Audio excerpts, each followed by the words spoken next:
A scammer tried to gain access to my computer by pretending to be something that he wasn't and ultimately hacking into my computer. When he connected to my computer, he was vulnerable because I was connected to his computer. So I hacked him before he could hack me and destroyed all the files I could on his computer so he couldn't continue to scam other people. Here's how I did it. Subscribe to Am I the Jerk on YouTube and hit the bell to turn on notifications. Here's the background. I got our home phone number long before cell phones were a common thing to have. As things evolve, that phone number is a part of my history and is utilitarian to use for things that I don't want ringing on my cell phone, like 99% of anything that requires a phone number for no good reason. So I have kept that phone number alive over the years. Most recently, I moved it a few years back to an online service that charges a tiny amount of money per month to host it for me. I access it via a SIP client on my computer. So here's the story. Because of the nature of the phone number, it randomly rings. If I have time, I mess with whomever is calling. Most of the calls are, your car warranty is about to expire kind. Some of the calls are about non-existent credit cards, but my favorite calls are from the scammers. I record all calls that come into this phone number. In my state, only one person needs to know that a call is being recorded. And besides, these scammers are all overseas, so I really don't care about their laws. So when a scammer calls, I tend to answer and play along. Sometimes these calls last a few minutes before they give up on me. Today, I set a new record, a total of 1 hour of their time wasted. The call comes in as normal. I string the guy along, I play dumb, I keep them thinking that I'm an easy target. After 40 minutes, I tell him that I have to hang up and he can call me back in an hour. To my surprise, this idiot calls me back. So I decided to see if I could get him to let me connect to him by continuing to play dumb. My plan is based on knowing that they have a handful of tools at their disposal, easiest of which is TeamViewer. So I play along until they get me on a TeamViewer, but I never give them real information on my end. I just ask for my partner ID. The idea is that with TeamViewer, you can switch who is showing the screen after you make the initial connection. I know that I have but a few precious seconds of time if I manage to get them to give me their ID and password to make my plan happen. So I have a dummy terminal set aside for all of this. I quickly write out my set of commands so I can copy them to my clipboard and launch them as soon as I get connected. Sure enough, they give me their ID and password. I am ready and I strike. I paste the commands into a run window and let it rip. As I see the window pop up with the command prompt, the deletion of the folders begins and the guy starts to stutter and asks, "What are you doing, sir?" I keep playing dumb until my connection is terminated. Files have been deleted. The scammer is pissed. He starts to curse at me. I eventually start taunting him and cursing back at him. After a while, he hangs up. For proof, here's a little sample from the phone call. Yeah, hi sir.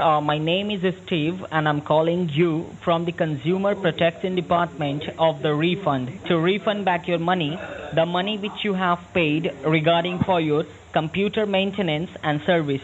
Okay? Okay, I guess. So the reason we are calling you because our main server has got crashed down, so we are unable to provide you any kind of services into your computer. That's the reason, sir, we have to refund back your money. All right? Can I transfer it to my other computer? No, sir. We are calling you from the refund department, okay, to refund back your money. Okay. All right? Okay. So I believe, sir, you have remember the 9-digit verification code which we have given it to you at the time of service. So can you please tell me that code, sir? I have no idea. Okay, no problem, sir. So what I will do, sir, I will help you to regenerate that 9-digit code. So you have to be in front of a computer. Okay? Okay. So once your computer is on, sir, then let me know. All right? Okay, I'm turning it on now. There's a bunch of time that the scammer spends getting everything all set up so the scam works properly, but if we fast forward till something actually happens, we get to this part. 125-992-34. 031? You're telling me wrong again and again. No. You have to tell me correct. It's 031. Oh, 031. What are you doing, sir? I'm clicking on action. You're clicking in action? Yeah. Sir, you're trying to be smart, right? You're trying to be smart. I'm not smart. You're trying to be very smart, man. I'm not smart at all. What were you doing at my computer? What were you trying to do? You told me to connect to your computer. But what were you trying to do on my computer? I was doing what you were telling me to do. I was trying to click on action. No, you're not clicking on action. You're trying to my computer, man. Why do you talk with such language? You kiss your mother with that mouth? You kiss your mother with that mouth? You curse like that to your customers?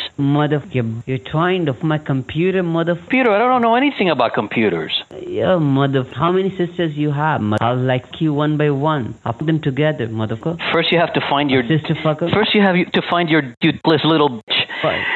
Yes, you are a son of a... Oh, you're a happy little scammer. You kiss your mommy with that mouth? You kiss your mommy with that mouth, you stupid little scammer? I'll fuck your sister with that mouth. Oh, so you... I'll let you...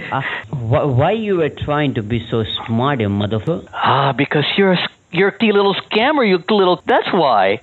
Motherfucker.